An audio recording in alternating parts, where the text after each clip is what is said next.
नमस्कार जी। उम्मीद करती हूँ आप लोग सब घर में ठीक ठाक होंगे। मैं भी ठीक हूँ। आज मैं आप लोगों के लिए एक और नई कहानी लेकर आई हूँ। उम्मीद करती हूँ यह कहानी भी आप लोगों को पसंद आएगी। चलो फिर कहानी शुरू करते हैं। कहानी एक सच्ची घटना पर आधारित है। एक बाबा की कहानी है, तो आप चलो सुनते हैं। एक गांव में एक बाबा रहते थे। वो जैसे जैसे उनकी उम्र बीतती गई वो अकेले रहते थे, कोई नहीं था उनका। तो कुछ दिन वो मंदिर में गए, उनको वहाँ भी अच्छा नहीं लगा। फिर एक दिन उन्होंने चलते गए एक ऐसे घने जंगल में चले गए कि जिस जंगल में इतना घना जंगल था, तो वहाँ एक बीच में पार्क जैसा था। तो उस पार्क में उन्होंने सोचा कि चलो इस जंगल में मैं यहीं पर अपना डेरा जमा देता हूँ। तो बाबा ने डरते भी रहे बाबा कि पता नहीं अब यहाँ शेर बाघ आएंगे तो पता नहीं मुझे खा जाएंगे। तो बाबा ने करा कि चलो मैं यहीं डेरा जमा देता हूँ। तो बाबा ने क्या करा, एक ऊपर घास फूस रख दिया और लकड़ी के डंडे नीचे से लंबे लंबे डंडे रख दिए और उसके ऊपर घास फूस की झोपड़ी बना दी। ऊपर ऊपर रखा, चारों तरफ से खुला। बाबा उस वहीं पर बस गए। बाबा वहाँ रहने लग गए। तो बाबा वो पढ़ते, रामायण पढ़ते, गीता पढ़ते, बहुत कुछ करते थे बाबा वहीं पर बैठ के अपनी झोपड़ी में।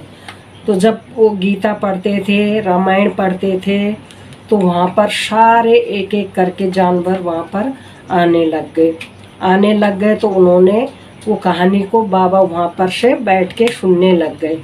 तो जैसे सुनने लग गए बाबा की कहानी को, तो वो सारे धीरे धीरे बाबा के अगल बगल में बैठने लग गए। बाबा नीचे चटाई बिछाते थे और वो चटाई में वो सोते भी थे, उसी में खाते भी थे, उसी चटाई में सब कुछ करते थे।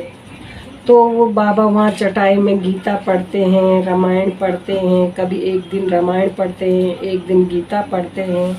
तो वहाँ पर उन लोगों को बहुत ही अच्छा लगा। वो जानवर थे लेकिन उनको अच्छा लगा कहानी सुन के उन बाबा की रामायण गीता। तो वो रोज़ वहाँ पर आने लग गए और बाबा के चारों तरफ बैठ के सुनने लग गए। बाबा बीच में बैठे होते थे।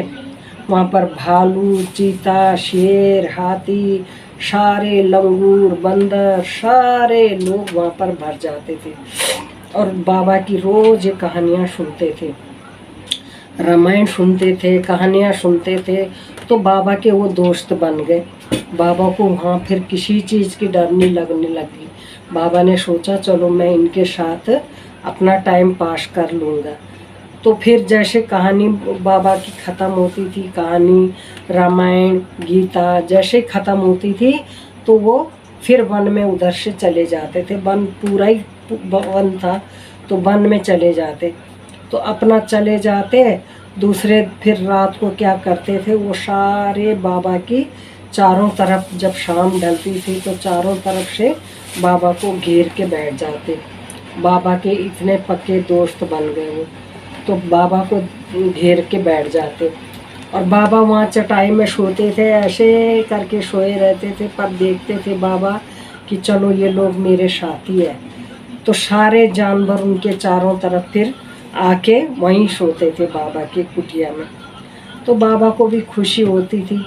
तो बाबा वहीं अपना जो सूखा होता था वो खाते थे और सो जाते थे कुटिया में।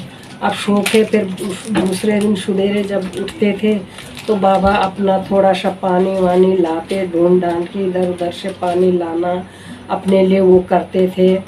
तो उसके बाद उन्होंने देखा कि बाबा तो चलो सब कुछ अब यहाँ रहने लग गए, पर बाबा ऐसे पतले हो गए बिल्कुल लकड़ी की तरह, क्योंकि उनका रहन सहन कुछ खास नहीं था, खाने को कुछ खास नहीं था उनके पास। तो वो जो मिलता था, कभी कभार बाबा भूखा भी रह जाते थे, कुछ नहीं होता था उनके पास, तो भूखे पेट भी सो जाते थे। तो इसीलिए वो इतने पतले थे। कुछ जंगल में कुछ मिलता था वो उसी से पेट भर देते थे। जंगली जानवर आते जाते थे, पर वो बेचारे क्या करते, बाबा का साथ देते थे बस। फिर बाबा दोपहर में सवेरे फिर वही रामायण पढ़ते, गीता पढ़ते, बस वो वहीं पे आते जाते थे बाबा के पास, चारों तरफ बाबा के बैठ जाते और उनका साथ देते। वो सुनते, गीता सुनते, बाबा पढ़ते रहते थे। वो चारों तरफ बैठ जाते थे, बाबा की हर चीज़ सुनते थे। और उसके बाद जैसे वो ख़त्म करते थे वो चले जाते थे। फिर बाबा अपना खाने पीने का वो करते थे। तो वो ऐसा कुछ ऊपर से कुछ नहीं पहना होता था, उन्होंने नीचे एक धोती पहनी होती थी। तो इतने पतले दिखते थे वो कि कुछ पूछो मत। तो वो जो जंगली जानवर थे उनके साथी बन गए। ऐसे वो रोज ही आने लग गए। बस बाबा का दिन ऐसे टाइम पास होता गया। आज भी वो बाबा उसी जंगल में रहते हैं। और ये कहानी कोई झूठी नहीं है। आज भी बाबा हैं और उनके साथ रहते हैं और अकेले रहते हैं उस जंगल में। कुटिया ऐसे सिर्फ ऊपर से छप्पर लगे हुए ऐसे और बाकी चारों तरफ खाली। तो बाबा उसी जंगल में आज भी मौजूद है। और ये कहानी मैं यहीं ख़त्म करती हूँ। अगर आपको मेरी यह कहानी पसंद आई हो तो आप लाइक करें, शेयर करें और सब्सक्राइब करें। मैं कहानी को लंबी नहीं खींचती हूँ, छोटी करके आप लोगों को सुनाना चाहती हूँ। और कल मैं आप लोगों के लिए एक और कहानी लेकर आऊँगी। तब तक के लिए नमस्ते जी।